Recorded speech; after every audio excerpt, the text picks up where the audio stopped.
Think about how many hours a day do you think you can realistically homeschool? How many days a week? What do those hours look like? Are your children the type of kids that will sit down for long periods of time, or do you have really active kids that need to get outside and be moving?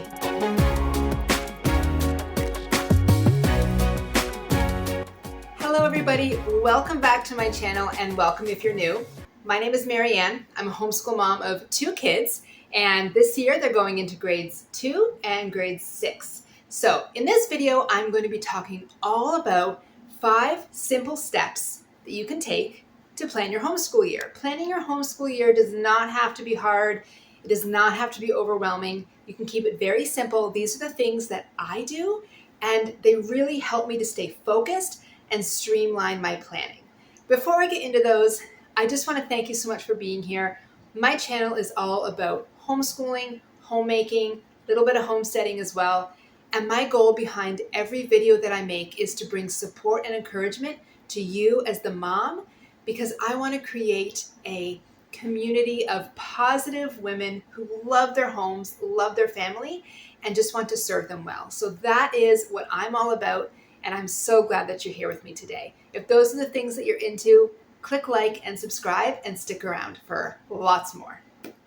Also, before I get into these 5 tips, I just recently did a video all about money saving tips for your homeschool year as well. Because as you know, sometimes homeschooling can get a little bit expensive. And when you're on a budget like we are, and I'm sure many of you are as well, you have to be careful how much you spend. So I will link that video in the description down below, and you can check it out. I give lots of ways that you can access resources and curriculum for free, and lots of other great money saving tips. So that'll be in the description box below, and you can check that out.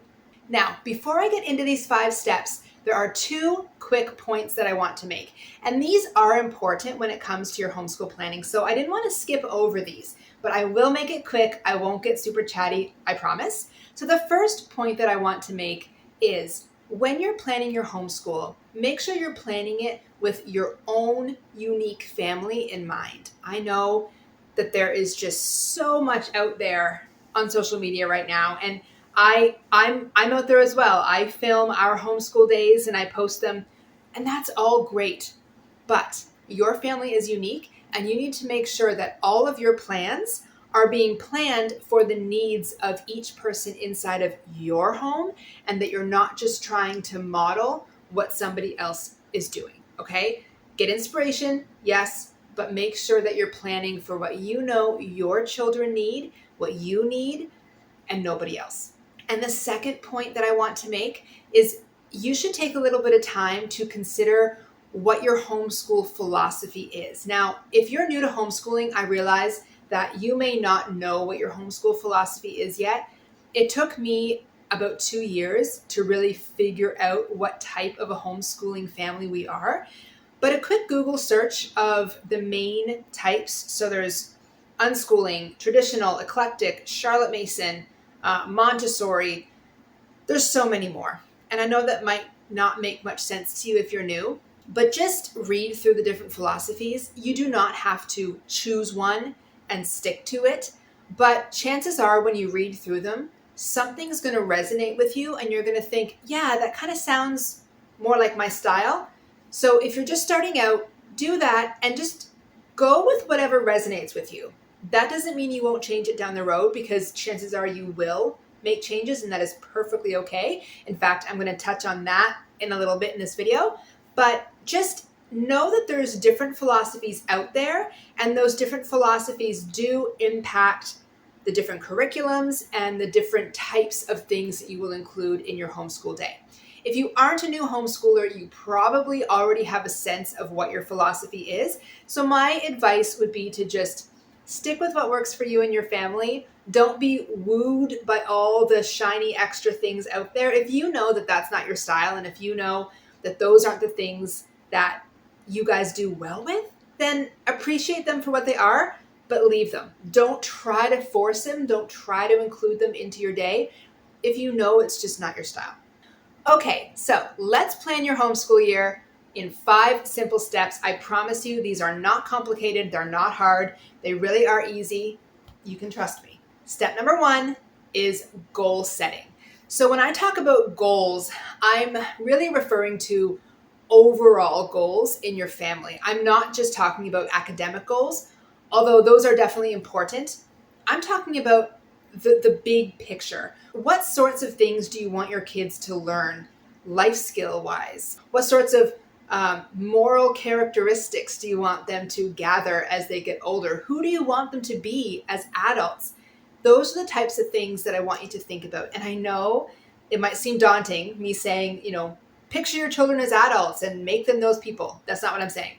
All I'm saying is this year, at the ages that your kids are at right now, what sorts of small goals can you set to, set them up in the right direction for the type of adults you want them to become? Do you want your children to know how to cook when they move out of your house? If the answer to that is yes, then make sure that every year you bring them into the kitchen with you. You include some basic cooking skills as part of your homeschooling experience. Maybe it's woodworking. Maybe you have older kids and you want them to start job shadowing. Whatever it is, think of your goals and include academic ones as well. Maybe you have a child who wants to improve their reading skills, or you have a child struggling with their math concepts and you really want to hone in on that. Just figure out your goals, because knowing your goals is going to help direct you to the right resources, the right materials, and it's also going to help you to let go of the things that are maybe distracting you from your goals. And if that's hard, like let's just say you're struggling to find clarity with what your goals are, you can't really define them. On my blog, and I will link this post in the description down below as well, I did a blog post where I highlighted my 7 favorite homeschool books for moms. And they just bring so much inspiration and encouragement and even clarity to a lot of things. I've read some of them more than once. So I will link that down below. Check it out if you're struggling to define your goals, because reading through some of those books, I know will help you to fine tune what's important to you as the homeschool mom and the overall goals of your family. Step number 2 is to think about what kind of schedule would work for your family and for your homeschooling day. Now, I'm not a schedule person myself. I much prefer a routine. But when I say schedule, I mean that very loosely, okay? Do you have a lot of kids? Because if so, your day is going to look very different than somebody who has 1 or 2 kids. Think about what all the moving parts are in your home right now. Don't try to mimic a schedule that you see, even though you know deep down your gut it's not going to work for your family. Don't try to do that. Don't consider all these little, moving parts and bits and pieces that are going on in your family. Don't consider those to be a distraction or a hindrance to the schedule that you want. You need to factor those things in, because in order to have a consistent routine or a consistent schedule, you need to be doing something that's practical and realistic for your family. So think about how many hours a day do you think you can realistically homeschool? How many days a week? What do those hours look like? Are your children the type of kids that will sit down for long periods of time, or do you have really active kids that need to get outside and be moving? Those are all things you need to take into account when you're imagining your type of schedule. And knowing your goals, like I mentioned before, and knowing the type of schedule that you can commit to is really going to help you to navigate what route you're going to take when it comes to your homeschooling curriculum and all the other choices and resources that are available to you. Because you're going to make your decisions based on your goals and what you know is practical for your family, not on what looks good either on a screen or on Pinterest or whatever. Okay, so know your goals, figure out what you can realistically commit to homeschooling, and then go from there. I'm going to link a bunch of stuff for you down below. There'll be quite a few resources, so make sure you check the description box, because I am linking quite a few resources for you. But I do have a blog where I went into some of the most common types of homeschool schedules. Again, if you're new to homeschooling, you might want to check that out. One of them might resonate with you. So I will link that down below and you can check that out. Again, I'm a routine person. I'm not somebody that thrives from a strict schedule, but some people do. So I have that. I will link that. So again, check out everything in my description box today because there's a lot of goodies down there for you. Okay, so step number 3 is, and this is the fun one as far as I'm concerned, homeschool curriculum planning. I love homeschool curriculum, and I have spent way too much money in the past. I've learned my lesson the hard way, but homeschool curriculum is fun, and I look through it and I get all these ideas of things I want to do, and that's good, but remember your goals, remember what's realistic for you in your schedule, and don't overshoot. Don't buy all these things because you think that, in your ideal situation, you think that you can complete one full unit study every month, and your kids can learn 2 languages this year, and you can read classical poetry, and you can, this is, maybe you can do all those things. I can't do all those things. I've tried, and yeah, it's not gone so well. So when you're planning your homeschool curriculum, remember what your goals are, be realistic, and choose the right curriculum for your family. If you've been homeschooling for a while, you're going to quickly realize, just by looking through something, whether or not it's going to work for you or not. You're going to be able to recognize, based on your kids' learning styles, what works, what doesn't. That's great. If you're new to homeschooling, that's not the case. And you're going to be probably a little bit overwhelmed because there's so many curriculum choices out there. But go back to what I said about thinking about what homeschooling philosophy resonates with you, because that's important. And just go down 1 or 2 paths right now. But remember, whatever curriculum you start the year with, it doesn't mean you have to use that curriculum the entire year. If it is not working for you, if your kids hate it or you hate it or whatever it is, you can let it go. I am giving you permission right now to let it go. It's okay. Go on. Let it go. You can do that. I know it's hard. You think, I spent money on it, or I spent so much time researching it, and it's hard. But you got to grieve that curriculum. If it's not working, just say goodbye and try something else. You could probably sell it, or you could do a swap. There's all sorts of ways that you can let go of curriculum and regain a little bit of your money. So don't stick to something if it's not working. But when you're choosing your curriculum, keep all the things we've already mentioned in mind, the very forefront, okay? Don't be wooed by the sparkly shininess of something new. Just keep all those things in the front of your mind and choose what you know in your gut, or what you think in your gut is going to be the right choice. And don't go crazy. You can always add things in through the year if you want to, but don't go nuts, because sometimes you realize that you've spent way too much money, and that's kind of a hard pill to swallow. So don't do that. Okay, we're moving right along. We only have 2 more steps. Step number 4 is, when you're planning your homeschool year, don't forget to plan for your extracurriculars. Extracurricular activities are not you can't view them as being in the way of your school work. Extracurricular activities are part of your child's learning experience overall. They're very important.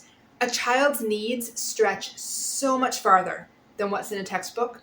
They need to get out there. They need to learn new skills, whether it's music lessons, art classes, sports teams, whatever your kid is into. Those things are part of their learning experience. They're part of your homeschool. So when you're planning your year, take those things into account, and don't forget to make time for them, because you don't want to get into your year and realize that you have all these plans, and then you're like, oh yeah, but my kid wants to go to piano lessons, or my kid needs to do this, and when are we going to have time? Don't do that. Those are all part of your kids' learning, and they are going to thrive from being given the opportunity to branch out and try new things. So, be realistic. I know that with our kids, we have them pick a couple things. There's lots of things they would love to do, but realistically, we can't afford to put them into everything, nor do we have time to put them into everything. So we pick a few, and we reassess every year. Is this still a good fit? If so, we hang on to it. If not, we try something else. So plan for extracurriculars, and in your mind, think of them as part of their homeschooling, not something extra that's just going to take up time on the side. Okay, last and final step. Step number 5 is to organize your school supplies and your learning space. Now, hear me out. I do not mean, when I say learning space, I am not implying that you need a special homeschool room in your house. We do not have that. We have never had that in our home. We homeschool at the kitchen table, and it works perfectly fine for us. In fact, I prefer that. I don't think I'd want a separate homeschool room. I don't know. I just feel like life happens around us while we're homeschooling. And if we were just like off in this different space, I don't know. I'm going down a rabbit hole. If you have that and it works for you, fantastic. But you don't need that. So when I say learning space, all I mean is figure out where you're going to gather. It could be the living room, the kitchen table, the basement, whatever. Wherever you're going to gather and do your schoolwork, organize that space so that all of your supplies and your materials are within reach and accessible by all of your children, okay? You want even your youngest ones to be able to go in and get the things that they need. The last thing that you need as a homeschool mom is the stress of trying to find what you need to complete a lesson at the last minute. And same with your kids. If they have no idea where all their stuff is, if it's just scattered all over the house, it's going to interrupt their flow as they're trying to get stuff done. It's going to distract them. So please just take a little bit of time, organize your stuff. It doesn't have to be labeled in all these bins like you see on Pinterest. That's fine. You don't have to do that. Just know where it is. We homeschool at the kitchen table, and right off of our kitchen, we have our sunroom. And in our sunroom, we have a large shelf that has all of our supplies on it. So my kids can just get it from the table, walk into the sunroom, grab what they need, and get back to the table within seconds. And it works perfectly. So just have it around, accessible, organized, so that you know where everything is and nobody's scrambling all the time to find what they need, because that's just stress you don't need in your life. So that's it. Those are the 5 steps that I have for you. The last little piece of encouragement that I will leave is that whatever you plan for your homeschool year, just remember, nothing has to be set in stone. It is okay. Like I said before, it's okay to make changes. I've been homeschooling for a few years now. I've sort of figured out our groove, but I still make changes throughout the year. So it is okay to do that. Don't feel bad about it. Don't feel like you've done something wrong. We all make changes constantly. At one point or the other, we make changes. As our kids grow up, what we did one year might not work the next year. So nothing is set in stone, but just take the time, do what you can to plan. Your mid-year self is really going to thank you for taking a little bit of planning time now. So I hope that you will gain some encouragement and inspiration from this video. I hope that it resonates with you. These really truly are the things that we do when we go through and plan our homeschool year. So this is reality. I'm not just here talking for the sake of talking. This is what we do. It's working for us. So I thought I would share it with you as well. So once again, thank you so much for spending time with me today. If you like this video, then click subscribe, because I have a lot more great stuff coming. So thank you so much, and I'll see you in the next video.